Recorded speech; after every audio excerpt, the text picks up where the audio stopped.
ছাত্র জনতার অভ্যুত্থানে প্রধানমন্ত্রী পদ থেকে পদত্যাগ করে দেশ ছেড়ে ভারতে যেতে বাধ্য হন শেখ হাসিনা। তিনি ক্ষমতাচ্যুত রাজনৈতিক দল আওয়ামী লীগের সভাপতিও ছিলেন।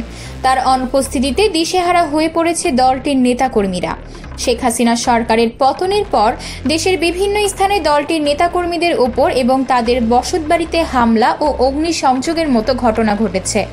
হামলায় হতাহতও হয়েছেন কিছু নেতাকর্মী। জ্বালিয়ে দেওয়া হয়েছে আওয়ামী লীগের কিছু কার্যালয়ও। হামলার ভয়ে পালিয়ে বেড়াচ্ছেন অনেকেই। এই অবস্থায় 1971 সালে দেশের স্বাধীনতা আন্দোলনের নেতৃত্ব দেওয়া দলটির অস্তিত্ব এখন হুমকির মুখে। দলের এমন বেহাল পরিস্থিতিতে রাজনীতিতে নামার ঘোষণা দিলেন শেখ হাসিনার ছেলে সজীব ওয়াজেদ জয়। দেশ ত্যাগের পর শেখ হাসিনা আশ্রয় নিয়েছেন ভারতে।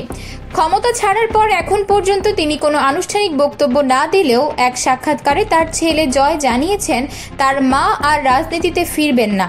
জয় নিজেও রাজনীতিতে না ফেরার কথা জানিয়েছিলেন। তবে বৃহস্পতিবার 9 আগস্ট ভারতীয় বার্তা সংস্থা পিটিআইকে দেওয়া এক সাক্ষাৎকারে তিনি জানিয়েছেন বাংলাদেশে গণতন্ত্র পুনঃপ্রতিষ্ঠিত হলে শেখ হাসিনা আবার দেশে ফিরবেন। এবার ভারতের আরেক সংবাদ মাধ্যম টাইমস অফ ইন্ডিয়াকে জয় জানিয়েছেন শীঘ্রই রাজনীতিতে ফিরে দলের হাল ধরবেন তিনি নিজেই।